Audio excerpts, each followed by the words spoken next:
बिस्मिल्लाहिर्रहमानिर्रहीम। अस्सलाम वालेकुम दोस्तों, आपका sir Zeeshan Haider, FSc chemistry first year, chapter number 10। और आज हम लोग चैप्टर नंबर 10 का लेक्चर नंबर 8 डिस्कस कर रहे हैं। ये लेक्चर समझने के लिए हमें इलेक्ट्रोड पोटेंशियल का पता होना चाहिए, जो कि मैं पिछले लेक्चर्स में आपको पढ़ा चुका हूँ। आइए देखते हैं कि आज का हमारा लेसन क्या कहता है। आज हमारा टॉपिक रहेगा applications of E not values. ये ई नॉट किसे कहते हैं? ई नॉट कहते हैं स्टैंडर्ड इलेक्ट्रोड पोटेंशियल। जी हाँ, स्टैंडर्ड इलेक्ट्रोड पोटेंशियल की वैल्यूज जो हैं उनकी क्या एप्लीकेशंस हैं, उनके क्या यूजेस हैं। बच्चा जानी, ये जो स्टैंडर्ड इलेक्ट्रोड पोटेंशियल है जिसे हम ई नॉट से जाहिर करते हैं, ये हमेशा कौन सा हम पढ़ रहे होते हैं? ये हम रिडक्शन पोटेंशियल पढ़ रहे होते हैं। ये मैंने आपको कई बार बताया है। जी हाँ, तो ओके, अब इसकी वैल्यूज जो होती है, न्यूमेरिकल वैल्यूज, उसकी क्या एप्लीकेशन है, उनसे हमें क्या क्या फायदा होता है। तो 3 एप्लीकेशन हमारी बुक में शामिल हैं। पहली एप्लीकेशन है direction of electrons flow. Electron किस डायरेक्शन में फ्लो करेंगे ये हमें इसी ई नॉट की वैल्यू से पता चल जाएगा। और दूसरी जो हम पढ़ेंगे वो हम पढ़ेंगे फिजिबिलिटी ऑफ रिएक्शन, कि कोई रिएक्शन खुद ब खुद होगा या नहीं होगा, फिजिबल है या नॉट फिजिबल है, ये भी हम देखेंगे। और तीसरी जो बात हम इसकी एप्लीकेशन में पढ़ते हैं, that is oxidising and reducing agent, यानी कौन सी चीजें ऑक्सीडाइजिंग एजेंट के तौर पर एक्ट करेंगी और कौन सी रिड्यूसिंग एजेंट के तौर पर एक्ट करेंगी। तो आइए सबसे पहली हम एप्लीकेशन डिस्कस करते हैं, डायरेक्शन ऑफ इलेक्ट्रॉन फ्लो। इसको समझाने के लिए ना मैं आपको एक एग्जांपल देता हूं। यानी हमने ना 2 हाफ सेल बना लिए, ये एक हाफ सेल है, ये एक हाफ सेल है, इनके दरमियान हमने साल्ट ब्रिज भी लगा दिया। चलो ठीक है, हमने इस हाफ सेल में एक जनाबे वाला इलेक्ट्रोड ले लिया सिल्वर का, तो जाहिर है इस वाले हाफ सेल में सिल्वर आयन का ही एक्वस सॉल्यूशन होगा। और राइट साइड पे हमने ले लिया एक हाफ सेल जिसमें हमने इलेक्ट्रोड डाला हुआ है जिंक का। तो इसका मतलब फिर ये हाफ सेल में जो एक्वस सॉल्यूशन होगा वो भी जिंक के आयन का ही होगा। तो फिर मैं इस हाफ सेल को क्या नाम दे दूं? इस हाफ सेल को नाम देता हूं Ag plus Ag half cell. और इसको मैं क्या नाम दूं? Zn plus Zn half cell. ठीक हो गया? जी हाँ सर, हाफ सेल लिख दें, अच्छी बात है, हाफ सेल। और इधर भी लिख दें बेटा जानी, हाफ सेल। समझने के लिए ये डायग्राम बनाई है। ओके, अब आप ना इन दोनों रॉड्स को या हाफ सेल को आपस में जोड़ दें तार के जरिए, और इसके दरमियान यहाँ पे वोल्टमीटर लगा दें। तो अब इस सर्किट में से इलेक्ट्रॉन फ्लो करेंगे। कहां से कहां फ्लो करेंगे? जिंक से सिल्वर की तरफ फ्लो करेंगे या सिल्वर से जिंक की तरफ जाएंगे, यही हमने मालूम करना होता है। इसी को वो कह रहा है डायरेक्शन ऑफ इलेक्ट्रॉन्स फ्लो। ठीक हो गया जनाबे वाला? इसके लिए हम क्या करेंगे, हम सिल्वर का भी स्टैंडर्ड इलेक्ट्रोड पोटेंशियल लिख लेते हैं और जिंक का भी स्टैंडर्ड इलेक्ट्रोड पोटेंशियल लिख लेते हैं। वो कैसे लिखेंगे? वो पहले ना हम जिंक का लिख लेते हैं, जिंक +2 2 इलेक्ट्रॉन गेन करेगा और किसमें कन्वर्ट हो जाएगा? Zn में। तो इसका जो स्टैंडर्ड रिडक्शन पोटेंशियल हम या इलेक्ट्रोड पोटेंशियल मेजर करके आए हैं वो है -0.76 वोल्ट। ये हम पहले भी पढ़ के आए हैं, ठीक है। और आगे चलते हैं, जरा सिल्वर की बात करते हैं। तो सिल्वर का जो है, सिल्वर Ag प्लस आयन का जो स्टैंडर्ड इलेक्ट्रोड पोटेंशियल या रिडक्शन पोटेंशियल है उसकी वैल्यू क्या है? उसकी वैल्यू आपको याद करनी होगी, वो है +0.80 वोल्ट। ये आपको याद करनी होगी, ठीक है। ओके, अब हम आगे चलते हैं, कुछ चीजें मैं आपको समझाता हूं बेटा जानी। वो कहता है अगर स्टैंडर्ड इलेक्ट्रोड पोटेंशियल ज्यादा होगा, तीर ऊपर लगा हुआ है, इसका मतलब हायर होगा। हायर का मतलब है कि मोर पॉजिटिव होगा, मोर पॉजिटिव होगा। तो it loves to gain electron. तो गेन इलेक्ट्रॉन्स, तो जिसका भी स्टैंडर्ड इलेक्ट्रोड पोटेंशियल हाई होगा, हायर होगा या मोर पॉजिटिव होगा, that species loves to gain electron, वो इलेक्ट्रॉन गेन करना पसंद करती होगी। क्यों? क्योंकि इसका ये जो पोटेंशियल है दैट इज रिडक्शन पोटेंशियल, और जिसका रिडक्शन पोटेंशियल ज्यादा हो इसका मतलब उसको रिडक्शन पसंद है, इसका मतलब वो इलेक्ट्रॉन गेन करना पसंद करता है। ठीक है, आगे देखें, अगर स्टैंडर्ड इलेक्ट्रोड पोटेंशियल कम हो, ठीक है, या मोर नेगेटिव हो, कम का मतलब क्या है, मजीद नीचे, मजीद नेगेटिव, तो फिर क्या होगा, it that species loves to lose electron, वो इलेक्ट्रॉन लूज करना पसंद करता होगा। क्यों? क्योंकि ये कौन सा पोटेंशियल है, ये रिडक्शन पोटेंशियल है, तो जिसका रिडक्शन पोटेंशियल कम होता है उसको रिडक्शन पसंद नहीं होती, उसको ऑक्सीडेशन पसंद होती है, वो इलेक्ट्रॉन लूज करना पसंद करता है। ओके हो गया? Yes sir. अब जरा एक और बात सुनिएगा, और बात जो मैं आपको बताना चाहता हूं, एक फार्मूला बन रहा है कि electrons flow from standard electrode potential lower to standard electrode potential higher, यानी इलेक्ट्रॉन्स हमेशा, ये फार्मूला जिसको आता है ना उसको सब कुछ आता है, ये फार्मूला कि जिस जो इलेक्ट्रॉन है वो हमेशा लोअर स्टैंडर्ड इलेक्ट्रोड पोटेंशियल से हायर स्टैंडर्ड इलेक्ट्रोड पोटेंशियल की तरफ मूव करते हैं। अब बताना, ये जो वैल्यूज हैं दोनों, जिंक की स्टैंडर्ड इलेक्ट्रोड पोटेंशियल की वैल्यू माइनस में है, इसका मतलब कम है, नेगेटिव है, और सिल्वर की जो स्टैंडर्ड रिडक्शन पोटेंशियल या इलेक्ट्रोड पोटेंशियल की वैल्यू है वो पॉजिटिव में है, इसका मतलब ज्यादा है। ठीक है, तो कहां से कहां मूव करेंगे इलेक्ट्रॉन, कम से ज्यादा की तरफ, मतलब जिंक से सिल्वर की तरफ, इस तरफ इलेक्ट्रॉन फ्लो करेंगे। जी हाँ, क्यों भाई? क्योंकि जिंक का जो इलेक्ट्रोड पोटेंशियल है वो नेगेटिव है, तो मैंने भी तो लिखा कि जिसका इलेक्ट्रोड पोटेंशियल नेगेटिव में होगा वो लव्स टू लूज इलेक्ट्रॉन, तो जिंक क्या करता है, इलेक्ट्रॉन लूज करता है, तो इलेक्ट्रॉन इधर से आते हैं इस तरफ। ठीक है, और सिल्वर क्या करता है, इलेक्ट्रॉन गेन करता है, क्योंकि सिल्वर का जो रिडक्शन पोटेंशियल है या स्टैंडर्ड इलेक्ट्रोड पोटेंशियल है वो पॉजिटिव में है। तो मैं एक फिक्रा ना लिख दूं फिर कि electrons flow from Zn plus 2 Zn half cell to Ag plus 1 Ag half cell। लिख सकता हूं? यस सर, आप लिख सकते हैं कि इस वाले हाफ सेल से इस वाले हाफ सेल में, यानी जिंक से सिल्वर की तरफ इलेक्ट्रॉन फ्लो करते हैं। मैंने आपको समझा दिया। नेक्स्ट पढ़ते हैं, ये फिजिबिलिटी ऑफ रिएक्शन किसे कहते हैं। फिजिबिलिटी लफ्ज जो है, इससे एक लफ्ज है फिजिबल और एक लफ्ज है नॉट फिजिबल। फिजिबल का मतलब है खुद ब खुद होना, स्पॉन्टेनियसली, और नॉट फिजिबल का मतलब है खुद ब खुद ना होना, यानी हम ये चेक करेंगे कि क्या ये रिएक्शन खुद ब खुद होगा या ये रिएक्शन खुद ब खुद नहीं होगा। तो इसको समझने के लिए हमारी टेक्स्ट बुक वाले ने कुछ एलिमेंट्स के इक्वेशंस भी दी हैं और साथ में उनके इलेक्ट्रोड पोटेंशियल भी दिए हैं।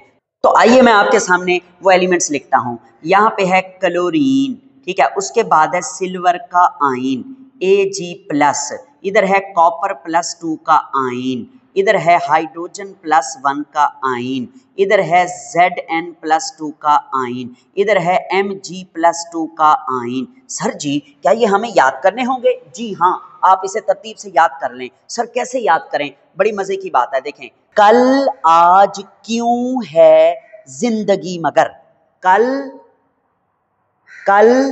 आज क्यों है जिंदगी मगर। ठीक हो गया। तो अब आप ना इनकी रिडक्शन करवाएंगे, क्योंकि हम रिडक्शन इक्वेशन से ही स्टैंडर्ड इलेक्ट्रोड पोटेंशियल देखा करते हैं। तो ये 2 क्लोरीन हैं, इसको 2 इलेक्ट्रॉन चाहिए, तो क्लोरीन का मॉलिक्यूल 2 इलेक्ट्रॉन लेकर 2 क्लोराइड आयन -1 चार्ज के साथ बना देगा। Ag+ का चार्ज है, 1 इलेक्ट्रॉन लेकर Ag मेटल में तब्दील हो जाएगा। Cu+2 का चार्ज है, 2 इलेक्ट्रॉन लेकर Cu सॉलिड में चेंज हो जाएगा। हाइड्रोजन का आयन +1 का चार्ज है, 1 इलेक्ट्रॉन लेकर H2 गैस में चेंज हो जाएगा। अब इस 2 को 1 करने के लिए उन्होंने इसको हाफ से मल्टीप्लाई कर दिया है। यूं लिखना चाहें आपकी मर्जी, इसको 2 कर दें, ये इलेक्ट्रॉन भी 2 कर दें, और इसको ना लिखें, आपकी मर्जी, एक ही बात है। ठीक है, नेक्स्ट देखें, Zn पे +2 का चार्ज है, इसको 2 इलेक्ट्रॉन मिलेंगे, ये Zn सॉलिड में तब्दील हो जाएगा। Mg+2 2 इलेक्ट्रॉन लेकर ये Mg में चेंज हो जाएगा। अब सुनना मेरी बात, ये जो सारे लिखे हुए हैं ना, ये लेफ्ट साइड पे लिखे हुए हैं, ठीक है, और ये जो सारे लिखे हुए हैं ये राइट साइड वाले कहलाते हैं। आपको मजे की बात बताऊं, ये जो लेफ्ट साइड वाले हैं ना, इन्हें कहा जाता है मोर ऑक्सीडाइज्ड शक्लें, मोर ऑक्सीडाइज्ड फॉर्म। और ये जो राइट साइड पे लिखी हुई एलिमेंट्स की, इन्हें बोला जाता है मोर रिड्यूस्ड फॉर्म, मोर रिड्यूस्ड शक्लें। मतलब कहना क्या चाहता है, मैं एक एग्जांपल से ही आपको बात समझाऊंगा। देखें, कॉपर पर कौन सा चार्ज है, +2 का, ठीक है। यहां पर कॉपर पर कौन सा चार्ज होगा, ऑक्सीडेशन स्टेट, कॉपर अकेला है तो 0 ऑक्सीडेशन स्टेट। तो इससे हमें क्या समझ आई कि ये वाली जो फॉर्म है ये मोर रिड्यूस्ड फॉर्म है। मतलब कैसे कि कॉपर आयन की रिडक्शन हुई और वो कॉपर में चेंज हो गया। तो रिडक्शन कैसे हुई, आपको कैसे पता चला कि +2 से 0 में गए, डिक्रीज इन ऑक्सीडेशन स्टेट आई है, तो इसलिए कॉपर आयन की रिडक्शन हुई है। जी हाँ, तो ये क्या है, मोर रिड्यूस्ड फॉर्म है। और अगर ये इलेक्ट्रॉन लूज करके ये इलेक्ट्रॉन यहां ले आए और इस शक्ल में चेंज हो जाए तो दिस इज कॉल्ड ऑक्सीडेशन। मतलब पीछे आना ऑक्सीडेशन, आगे जाना रिडक्शन। तो जब आगे जाएंगे तो ये मोर रिड्यूस्ड फॉर्म, और जब पीछे आएंगे तो ये मोर ऑक्सीडाइज्ड फॉर्म। ओके, आगे चलते हैं, कुछ चीजें हैं जो आपको सिखाते हैं। इनकी जरा इलेक्ट्रोड पोटेंशियल की वैल्यूज लिखी है। इनकी इलेक्ट्रोड, क्लोरीन की हमें क्या पता, हम ना यहाँ से चलेंगे हाइड्रोजन से। हाइड्रोजन की जो स्टैंडर्ड इलेक्ट्रोड पोटेंशियल की वैल्यू होती है वो होती है 0.00 वोल्ट, ये हमें पता है। और कॉपर की भी हमें पता है पड़ी, कॉपर की होती है +0.34 वोल्ट, ऐसे ही है। जी हाँ सर। ओके, सिल्वर की क्या होती है, अभी अभी मैंने पढ़ाई है, 0.80 प्लस में +0.80। ओके, तो सर क्लोरीन की क्या होगी, वो आप याद करेंगे, +1.36 वोल्ट, ठीक है। अब जरा नीचे जिंक की रिडक्शन पोटेंशियल की वैल्यू क्या होती है, स्टैंडर्ड इलेक्ट्रोड पोटेंशियल या रिडक्शन पोटेंशियल, वो होती है -0.76 वोल्ट, ठीक है। और मैग्नीशियम की क्या होती है, ये आपको याद करनी होगी, -2.38 वोल्ट, ये आपको तैयार करने होंगे। जी जनाब, बहुत आसान है। तो आगे चलें, इससे हमें क्या सीखने को मिलता है। ये जो जितनी मैंने ये डिस्कशन की है, इससे मैंने कुछ फार्मूले बना दिए हैं जो आपको हेल्प करेंगे, बुक में भी लिखे हुए हैं। वो कहता है मोर पॉजिटिव E0, ये जो E0 की वैल्यू है वो जितनी ज्यादा पॉजिटिव होगी आगे, इक्वेशन मोर प्रोसीड फॉरवर्ड, तो उसकी इक्वेशन आगे ज्यादा चल रही होगी। जी हाँ, मतलब मैं आपको बताता हूं कि अगर मैं आपसे पूछूं कि ये क्लोरीन का जो रिडक्शन पोटेंशियल है या स्टैंडर्ड इलेक्ट्रोड पोटेंशियल है वो +1.36 है, और सिल्वर का जो है वो +0.80 है। इन दोनों में से किसका रिडक्शन पोटेंशियल ज्यादा है, किसका, इसका ज्यादा है, ऊपर वाले का, क्लोरीन का। तो इसका मतलब क्लोरीन जो है वो आगे ज्यादा जाना पसंद करता है, मतलब क्लोरीन को रिडक्शन ज्यादा पसंद है as compared to silver ion. समझ रहे हो कि नहीं, यस सर। आगे चलें, दूसरी बात तो यही मैंने लिखा है कि easier to reduce species on left side. ये देखो, ये लेफ्ट साइड वाली जो स्पीशीज हैं जिसकी पॉजिटिव ज्यादा होगी E0 की वैल्यू, उसकी रिडक्शन आसानी से हो जाएगी। मतलब इस वाले की रिडक्शन आसानी से हो जाएगी एज कंपेयर टू नीचे वाले के। जनाब अगली लाइन क्या लिखता है कि लेस पॉजिटिव E0, अगर E0 की वैल्यू कम पॉजिटिव है, लेस पॉजिटिव लिखें आपकी मर्जी, मोर नेगेटिव लिखें आपकी मर्जी, एक ही बात है। लेस पॉजिटिव है तो इक्वेशन मोर प्रोसीड रिवर्स, तो ये इक्वेशन रिवर्स को रहेगी ज्यादा। मतलब कैसे, अगर मैं बात करूं इस क्लोरीन और सिल्वर वाले की, तो क्लोरीन वाला रिएक्शन आगे को जाना ज्यादा पसंद करता है और सिल्वर वाला रिएक्शन क्लोरीन के कंपैरिजन में पीछे को आना ज्यादा पसंद करता है, क्योंकि सिल्वर वाले का जो E0 है वो लेस पॉजिटिव है, लेस पॉजिटिव है, ठीक है। हाँ, अगर आप इसको यूं करें, कॉपर और जिंक का कंपैरिजन करें, जैसे हमने गैल्वानिक सेल भी बनाया था, तो कॉपर का जो स्टैंडर्ड इलेक्ट्रोड पोटेंशियल है वो पॉजिटिव है, मतलब वो ज्यादा है, तो कॉपर को आगे जाना ज्यादा पसंद है, ठीक है, रिडक्शन ज्यादा पसंद है। और अगर जिंक का देखें तो जिंक का इलेक्ट्रोड पोटेंशियल नेगेटिव में है, पॉजिटिव में नहीं है, लेस है, कम है। तो जिंक को आगे जाना पसंद नहीं है बल्कि पीछे रहना पसंद है, मतलब पीछे वाला रिएक्शन जिंक का आगे वाले रिएक्शन की निस्बत ज्यादा होगा। समझ आई नहीं आई?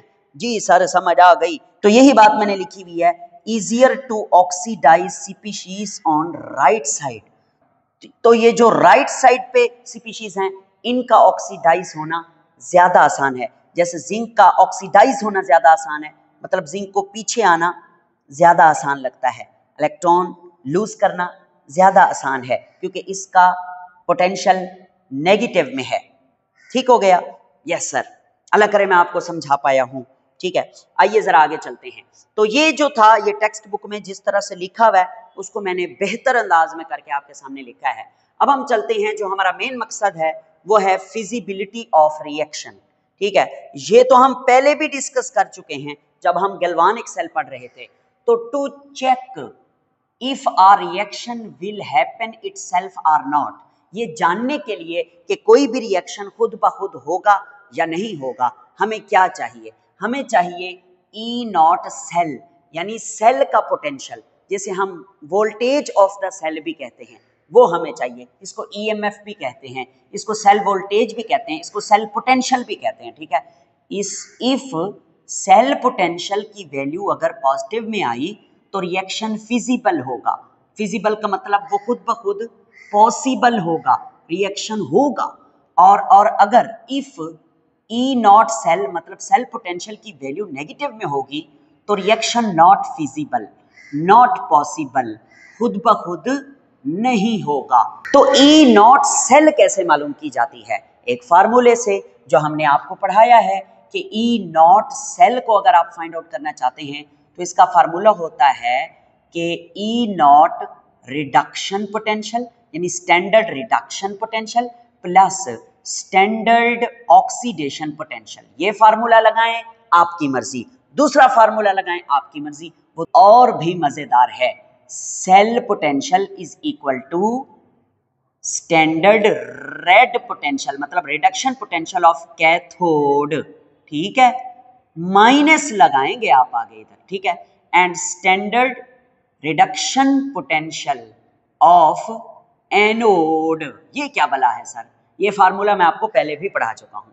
ये दोनों फार्मूले सेम ही हैं, लिखने का अंदाज अलग अलग है। आपकी मर्जी, आप पहले वाले फार्मूले से करें या नीचे वाले फार्मूले से करें, ये मैं आप पे छोड़ता हूं, दोनों ही ठीक हैं।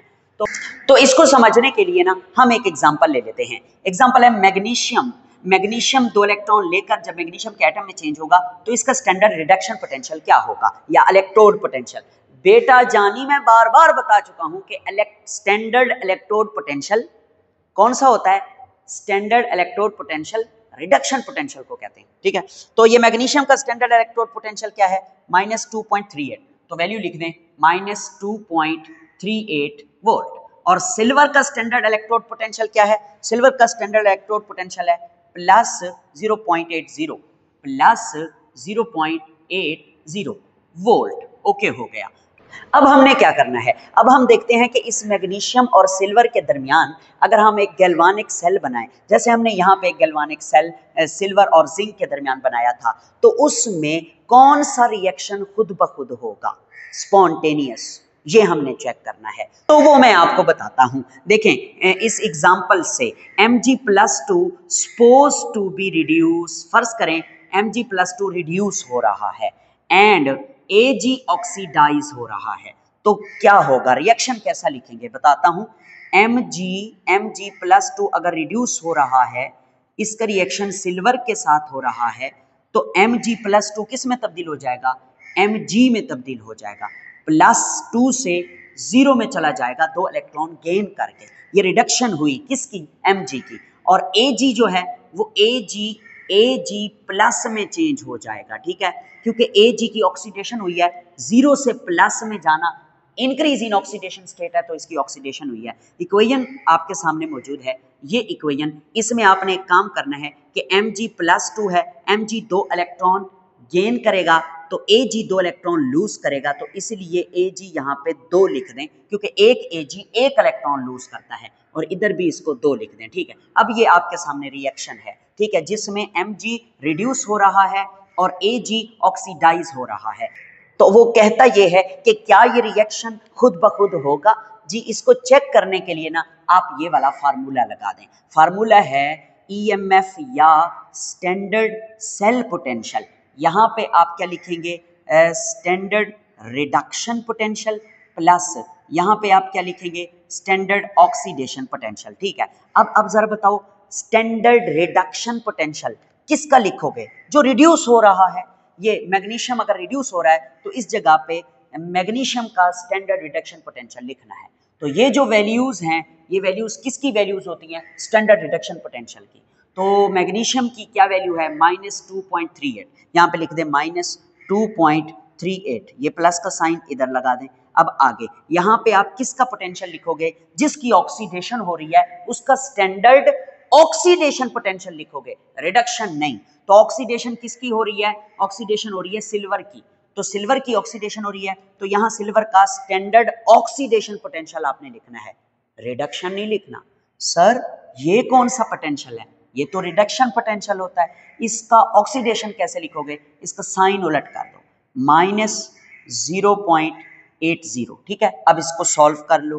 ठीक है, -2.38 प्लस माइनस -0.80, इसको जरा सॉल्व करें ना आप, इसका क्या आंसर आता है, इसका आंसर आता है ये नफी नफी जमा, ये होंगे ऐड, साइन जो है वो माइनस का लगेगा। जब आप इन दोनों वैल्यूज को ऐड करोगे तो इसका आंसर आएगा -3.12 वोल्ट।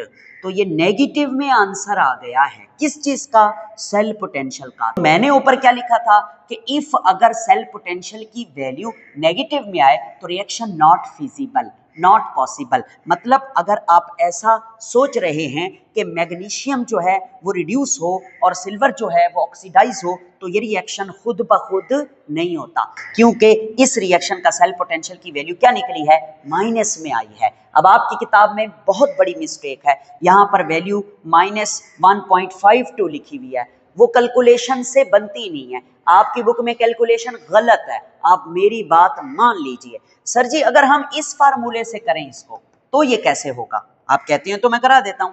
इस फार्मूले से जरा देखना, ये सेल पोटेंशियल है, ठीक है, जरा तवज्जो करना मेरी बात पे। इस फार्मूले से यहाँ पे आप क्या पुट करोगे, रिडक्शन पोटेंशियल ऑफ कैथोड। अब इन दोनों में से कैथोड कौन है बताओ, जिसकी रिडक्शन होती है ना वो कैथोड होता है, क्योंकि कैथोड पर ही रिडक्शन होती है। तो Mg जो है वो रिड्यूस हो रहा है, तो इसका मतलब Mg के ऊपर रिडक्शन हो रही है, तो Mg as a cathode act कर रहा है, और कैथोड का आपने रिडक्शन पोटेंशियल ही लिखना है। और ये कौन सा पोटेंशियल है, रिडक्शन पोटेंशियल, यही वैल्यू लिख दें -2.38। आगे आगे क्या लिखोगे, ये वाला माइनस लगाओगे, आगे मैं इसको जरा हटा रहा हूं, आगे वाला ये वाला माइनस लगाओगे, ये वाला। अब क्या लिखना है, अब भी आपने रिडक्शन पोटेंशियल ही लिखना है। किसका लिखना है सर, एनोड का लिखना है। तो इन दोनों में से एनोड के तौर पर कौन एक्ट कर रहा है, जिसके ऊपर ऑक्सीडेशन हो रही है, तो ऑक्सीडाइज सिल्वर हो रहा है ना, तो इसका मतलब सिल्वर का हमने रिडक्शन पोटेंशियल लिखना है, क्योंकि सिल्वर एनोड के तौर पर एक्ट कर रहा है। तो रिडक्शन पोटेंशियल की वैल्यू यहां से है और वो यही है, एज इट इट ये वाली उठा के इधर लिख देनी है, क्या, +0.80। इसको जरा सॉल्व तो करो, इसको कैसे सॉल्व करोगे, -2.38 ये प्लस माइनस -0.80 आ गई यही चीज। यस सर, दोबारा इसका क्या आंसर आएगा, बिल्कुल यही वाला आंसर आएगा। तो ये वाला फार्मूला लगाओ आपकी मर्जी, ऊपर वाला लगाओ आपकी मर्जी। आपकी बुक वाले ने फार्मूला तो ये नीचे वाला लगाया हुआ है, लिखा इसको ऊपर वाले रंग में है, उसने सारी गड़बड़ की हुई है, मैंने सारी गड़बड़ खत्म कर दी है, इसलिए आप जरा मुझे फॉलो कर लीजिएगा, बहुत शुक्रिया। आगे चलते हैं, नेक्स्ट। तो ये तो जनाबे वाला रिएक्शन होगा ही नहीं। मतलब अगर आप Mg को कैथोड बनाते हो और सिल्वर को एनोड बनाते हो, तो इनके दरमियान गैल्वानिक सेल एस्टेब्लिश ही नहीं हो सकता, क्योंकि स्पॉन्टेनियस रिएक्शन ही नहीं होता। तो इसके उलट बात ठीक नहीं होगी। जी हाँ, उलट बात क्या है कि अगर हम ये कहें कि Mg suppose to be oxidise, अगर Mg ऑक्सीडाइज हो रहा है और सिल्वर का आयन रिड्यूस हो रहा है, तब क्या बात बनेगी? तब जरा इस इक्वेशन को लिखो, दोबारा उलट हो जाएगी अब इक्वेशन, यानी mg+2 था तो इधर क्या आ जाएगा, mg आ जाएगा। यहाँ पर 2ag 0 था, यहाँ पर 2ag प्लस आ जाएगा, और फिर आगे ये mg 0 था, यहाँ पे mg+2 आ जाएगा, यहाँ पे 2ag प्लस था, यहाँ पे 2ag आ जाएगा। ओके हो गया। अब इसका मतलब mg क्या हो रहा है, ऑक्सीडाइज हो रहा है, और सिल्वर क्या है, रिड्यूस हो रहा है। जी हाँ, तो आओ जरा चेक करते हैं इक्वेशन लगाकर। कौन सी इक्वेशन? तो आओ जरा चेक करते हैं फार्मूला लगा के। ये E0 cell is equal to, इस फार्मूले में यहां पर क्या होता है, यहां पर होता है स्टैंडर्ड रिडक्शन पोटेंशियल, जमा यहां पर क्या होता है, स्टैंडर्ड ऑक्सीडेशन पोटेंशियल। तो आइए, जिसकी रिडक्शन हो रही है ना, उसका स्टैंडर्ड रिडक्शन पोटेंशियल यहां लिखो। किसकी रिडक्शन हो रही है, किसकी किसकी किसकी, सिल्वर की हो रही है। तो सिल्वर का स्टैंडर्ड रिडक्शन पोटेंशियल कहां है, ये ऊपर है, ये है, इसको लिख दो, प्लस 0.80, आगे ये plus. Okay, next standard oxidation potential, तो जिसकी ऑक्सीडेशन हो रही है उसका स्टैंडर्ड ऑक्सीडेशन पोटेंशियल लिख दो। किसकी ऑक्सीडेशन हो रही है, मैग्नीशियम की ऑक्सीडेशन हो रही है, तो मैग्नीशियम का स्टैंडर्ड ऑक्सीडेशन पोटेंशियल किधर है, ये है। सर ये तो स्टैंडर्ड रिडक्शन पोटेंशियल है। जी हाँ, इसका साइन उलट कर दें, ये स्टैंडर्ड ऑक्सीडेशन पोटेंशियल हो जाएगा प्लस 2.38। सॉल्व कीजिए, आंसर प्लस में आएगा वही वाला 3.12।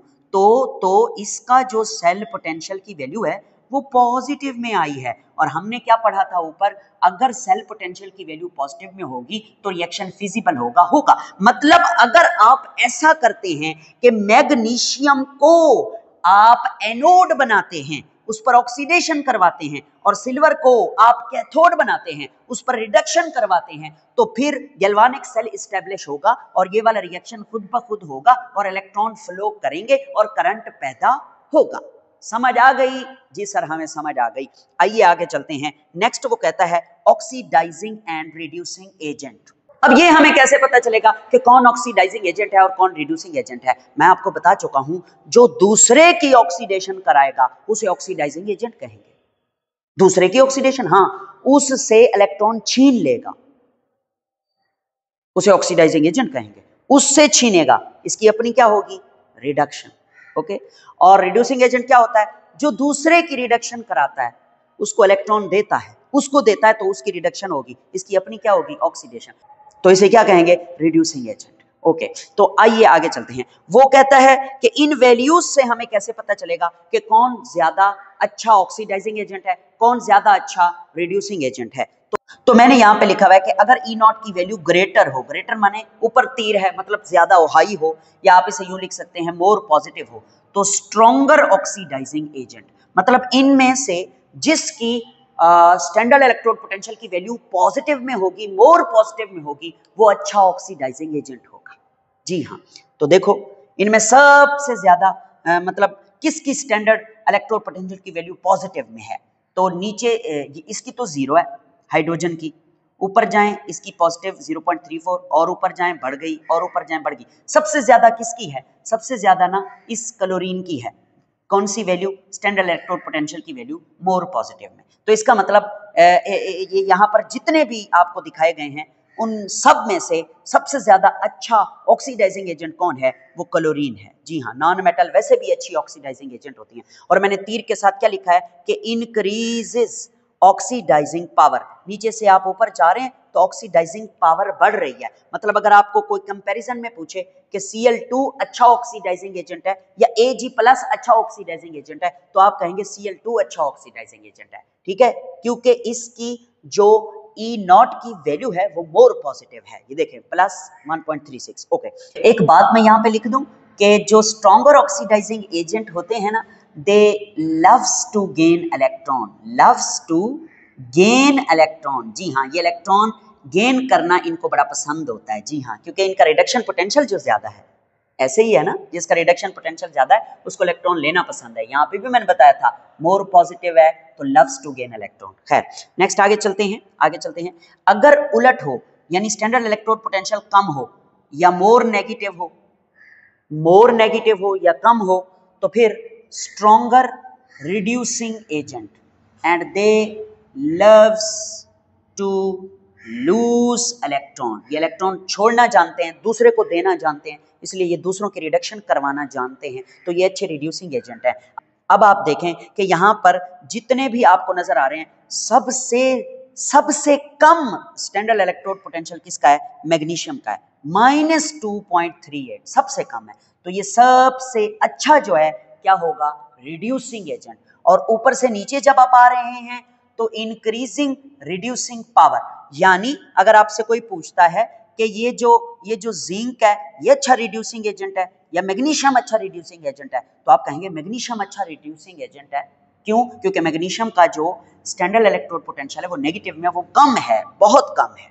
सही हो गया। तो इसके लिए मैंने एक शॉर्टकट लिखा है कि जो टॉप पर होते हैं, ऊपर वाले, वो होते हैं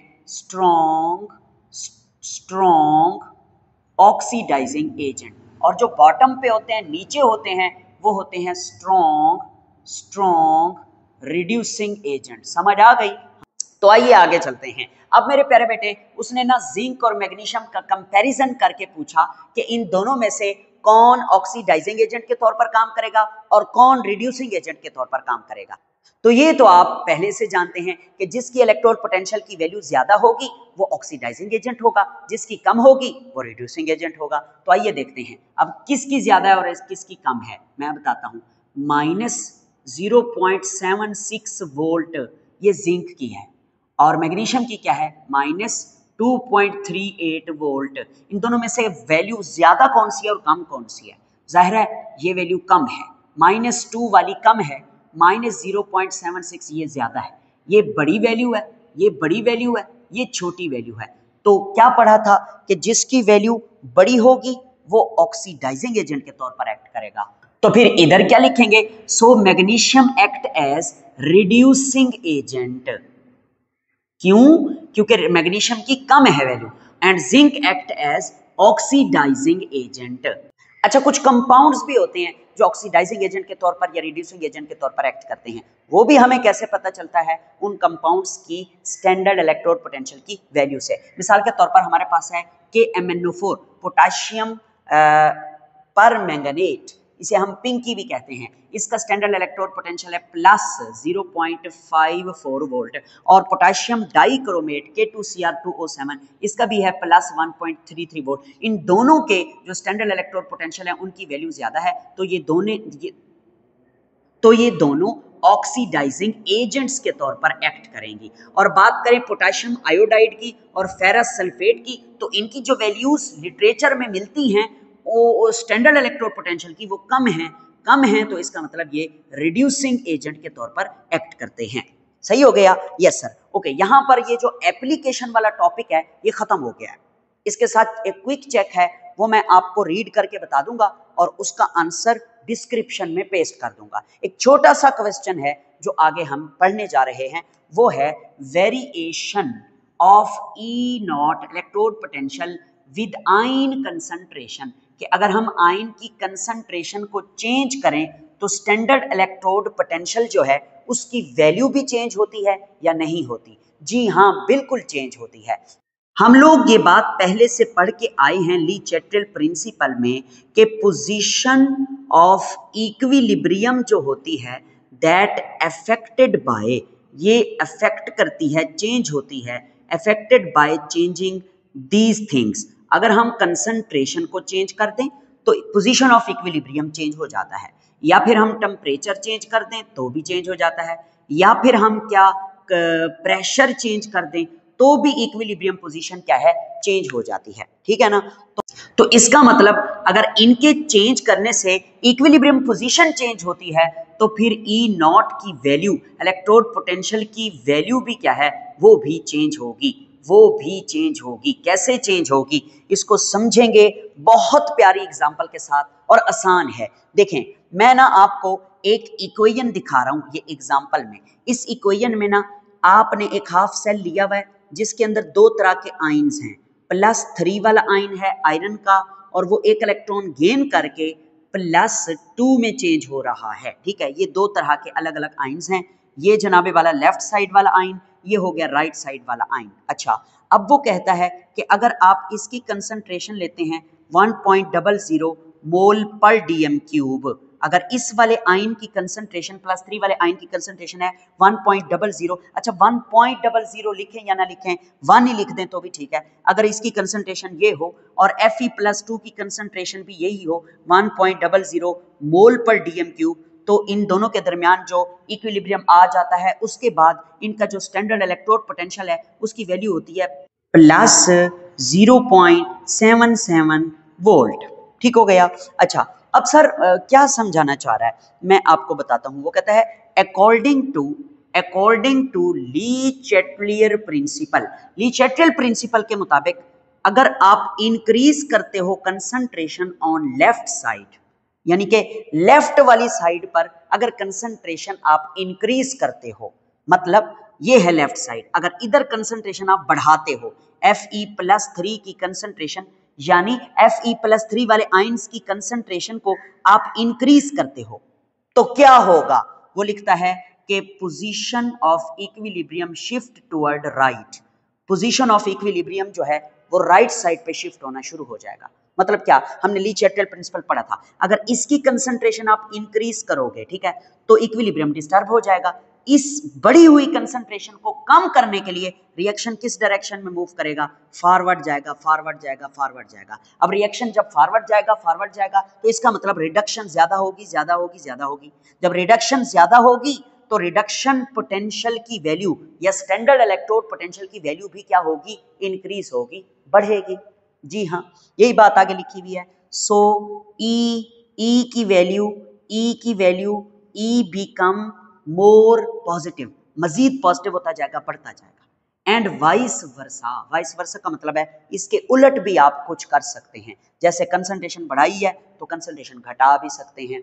अब आगे चलते हैं, मजीद इसको समझने के लिए हम लोग कुछ एग्जाम्पल लेते हैं। देखें मेरे प्यारे बेटे, आप वो कहता है कि अब Fe+3 की कंसंट्रेशन जो है वो 1 थी और Fe+2 की कंसंट्रेशन भी 1 थी, तो इलेक्ट्रोड पोटेंशियल की वैल्यू ये थी। ठीक, अब आप ऐसा करें, इफ Fe+3 की वैल्यू जो है वो 1.00 से इंक्रीज कर दें, इसका मतलब होता है इंक्रीज कर दें, बढ़ा दें, और इसकी वैल्यू वही रहने दें 1.00 मोल पर डीएम क्यूब।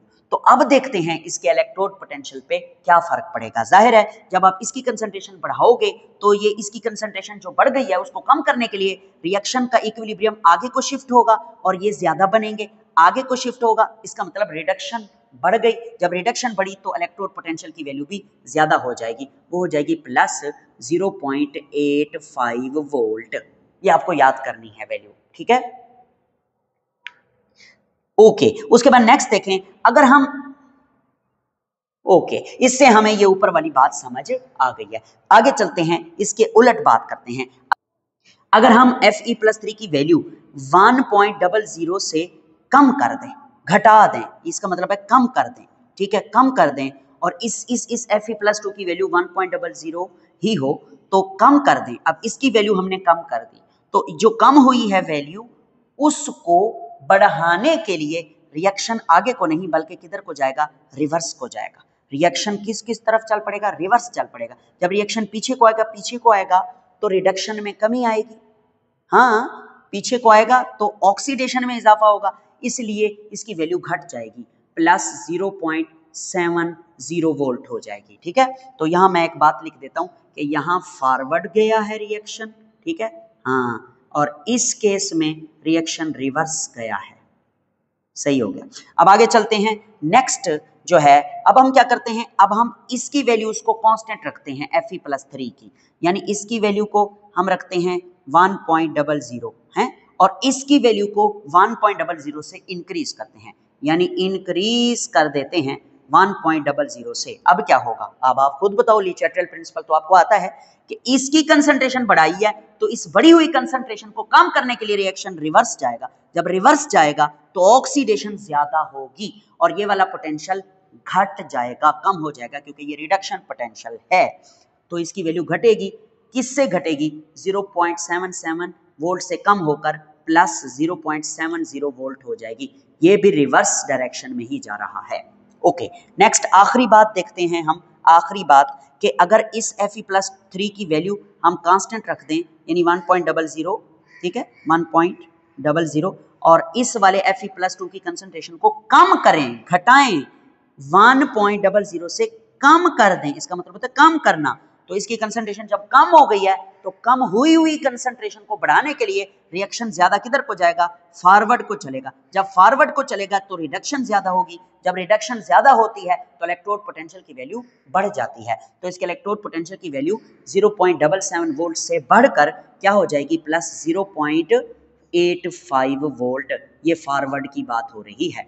जी हाँ सर, देखो 0.85 वोल्ट, 0.85 वोल्ट। तो ये मैंने आपको समझा दिया है, आपकी बुक में जिस तरह से लिखा हुआ है उसी को ही एग्जाम्पल बना के मैंने आपको समझाया है। अगर आप इसको लाइन लगा लें, आपको अगर मिक्स हो रहा है तो भी ठीक है, अच्छी बात है।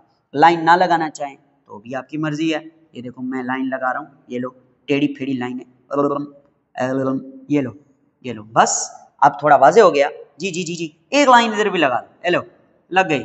लो जी भाईजान, ये हमारा आज का टॉपिक रहा। अब प्यारे बेटे एक क्विक चेक है छोटा सा, जो कि मैं आपको उसका आंसर ना उसमें पेस्ट कर दूंगा डिस्क्रिप्शन में। आंसर आप समझ लेंगे, आपको समझ आ जाएगा। थोड़ा सा आप कोशिश भी कीजिए कि वो आपको समझ आता है या नहीं। ना समझ आए तो फिर मुझसे पूछिएगा, मैं बता दूंगा। अल्लाह हाफिज। इसका स्क्रीनशॉट ले लीजिए, ठीक है।